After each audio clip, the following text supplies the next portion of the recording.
Hello friends, আজকে আমরা আবারও চলে এলাম একটা ছোট্ট ভ্লগ নিয়ে। সামনেই বিশ্বকর্মা পুজো রয়েছে, তো আমি বেরিয়েছিলাম গণেশ পুজোর আগের দিন। দেখতেই পাচ্ছেন গণেশ ঠাকুর তৈরি হচ্ছে। আমরা বিশ্বকর্মা ঠাকুর অর্ডার দিতে গিয়েছিলাম, কিন্তু গিয়ে দেখি বিশ্বকর্মা ঠাকুরগুলো ঠিক আমাদের যেরকম সাইজ দরকার সেরকম সাইজ পাচ্ছি না। তার সাথে আবার দামও যদি বা পাওয়া গেছে, তো দাম প্রচণ্ড বলছে। সেই জন্য আমরা আর নিলাম না, ওখান থেকে চলে গেলাম। তো যাই হোক, আমার ছেলে আবার দাঁড়িয়ে দেখছে কীভাবে রং করছে। এবার আমরা সোনারপুরের দিকে বেরিয়ে পড়লাম দশকর্মার বাজার করতে। আজকে আবার রাস্তায় একটু বেশি ভিড় হয়েছিল, যেহেতু কাল গণেশ পুজো ছিল, সেই জন্য। ব্লগটা দিতে একটু দেরি হয়ে গেল, কেননা এডিট করতে সময় লেগে গেছে। তার মধ্যে রান্না পুজো, ঘরদোর রয়েছে পরিষ্কার ঝরিষ্কার, এডিট করে ওঠার সময় পাইনি, এই কারণে।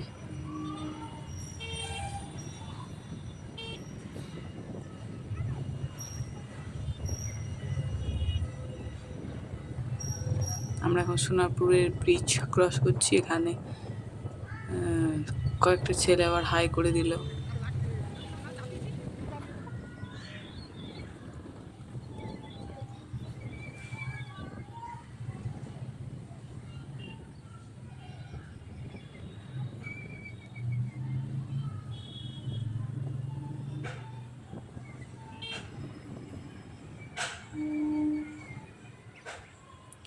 আমরা ব্রিজ ক্রস করে নেমে এলাম।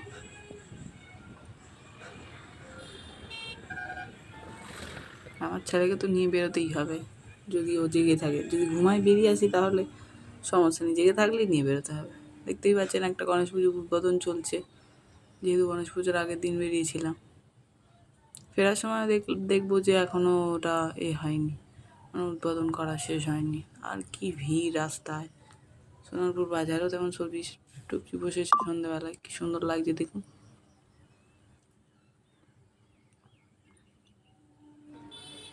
লাস্ট আমরা দশকর্মা দোকানে চলে গেলাম। কি সুন্দর সুন্দর গণেশ ঠাকুর দেখুন। আমার ছেলে বলছে, ও মা এইরকম গণেশ ঠাকুর নাও না। আমি যে আমাদের গণেশ ঠাকুর তো নেওয়া হয়ে গেছে, এরকম সিঙ্গেল নিলে হবে না। তো কি দারুণ দেখতে দেখুন। তাই এই ঠাকুরগুলো বলছে 550, 600। আমার ছেলে দুষ্টুমি করছে বসে বসে। ওই যে বালতির ভিতরে প্রদীপগুলো দেখতে পাচ্ছেন, ওই প্রদীপগুলোকে নেবে, নিয়ে কোথায় যদি একটা ফেলে দেয় বলুন, কোনো ভেঙে গেলে কোনো গাদ দিতে হবে। আমার হাজব্যান্ড তো দাদাকে বলছে যে এইগুলো লাগবে, উনি লিস্ট করে এবারে এক এক করে মালগুলো দিয়ে দেবেন। দেখতেই পাচ্ছেন উনি নেওয়া স্টার্ট করে দিয়েছে এবং ব্যাগেও দিতে শুরু করেছে। আমার বরের আবার কি তীরগাটি ঠিক মন পছন্দ হয়নি, ওই জন্য আবার আঙুল দিয়ে দেখিয়ে দিল ওই দিকের ওই তীরগাটিটা দিতে। পুজোর ব্যাপারে কোনো খুঁত রাখবে না, সমস্ত কিছু একদম নিখুঁতভাবে করবে। দেখতেই পাবেন দশকর্মা ভান্ডার জিনিস থেকে নিচ্ছি। আবার পুজোর দিনেও দেখতে পাবেন যে নিখুঁতভাবে কি সুন্দর গুছিয়ে। আমি ওরা অত কিছু পারি না।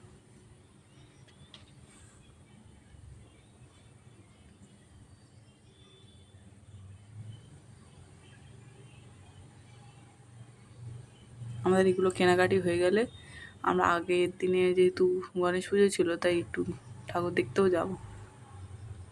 কয়েকটা ওই আশেপাশে বৈকুণ্ঠপুরে, খিরিস্তলা, এইসব ঠাকুরগুলো দেখে নেব। আমার ছেলেও ঠাকুর দেখতে খুব ভালোবাসে। পিছনের ফুল টুল রয়েছে, সেগুলোকেও টানছে, ওর তো কৌতূহলের শেষ নেই।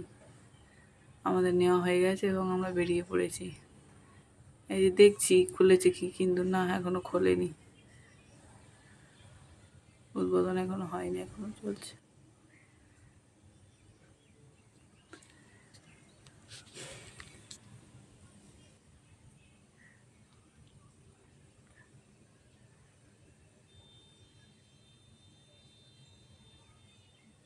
সোনারপুর মোড় থেকে আমরা যাচ্ছি, মোড়ের এখানেই একটা ঠাকুর উঠেছে।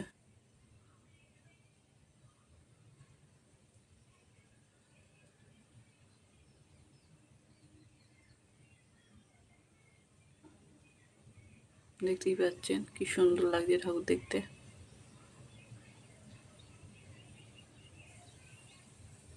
তো দেখে আমরা আবার চলে যাচ্ছি। এবার এক জায়গায় একটু ফুচকা খাবো। পাশেই ঠাকুর রয়েছে, এই যে পাশেই ফুচকা, ওখানে আগে ফুচকা খাবো, তারপর ঠাকুর ওপারে যাবো। আমার ছেলে আবার খুব খিদে পেয়েছে, নেমেই দৌড়েছে ফুচকা দোকানের দিকে, দেখুন দাঁড়িয়ে আছে। ফুচকা খাওয়া হয়ে গেলে তারপর আমরা ঠাকুর দেখতে যাব। এবার একেবারে বাবার হাত ধরে ঠাকুরের কাছে চলে যাবে, গিয়ে প্রণাম করবে, আর কয়েকটা ছবি তুলবে। তো গাড়ি যাচ্ছে, ওখানে যাওয়াও মুশকিল, জুতো খুলে চলে যাবে। দেখুন কি সুন্দর দেখতে লাগছে এই ঠাকুরটা, সুন্দর ঝাড় টাড়গুলো কি দারুণ। বলছে আমার একটা ছবি তুলো, ওই জায়গায় দাঁড়িয়ে পড়েছে, আবার প্রণামও করবে। আবার ওখান থেকে বেরিয়ে বৈকুণ্ঠপুরের দিকে যাচ্ছি, আরও কয়েকটা ঠাকুর দেখবো, দেখে ফাইনালি বাড়ির দিকে রওনা দেব। এখন দুটো ঠাকুর পড়বে রাস্তার মাঝখানে, মেলা মতনও বসেছে। আমি যতটা পারছি যাওয়ার পথে দেখানোর চেষ্টা করছি, তো সবগুলো হয়তো দেখিয়ে উঠতে পারবো না। একটা ঠাকুর,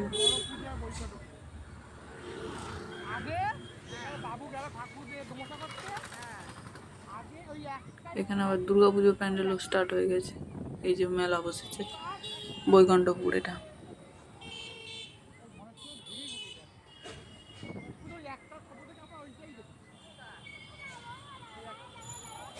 লাইটিংগুলো দেখুন, এই লাইটিংগুলো দেখলেই দুর্গাপুজোর কথা মনে পড়ে যায়,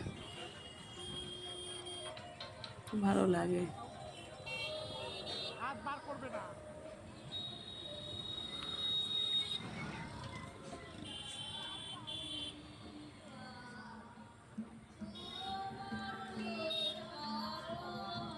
এখানেও উদ্বোধনী সঙ্গীত হচ্ছিল।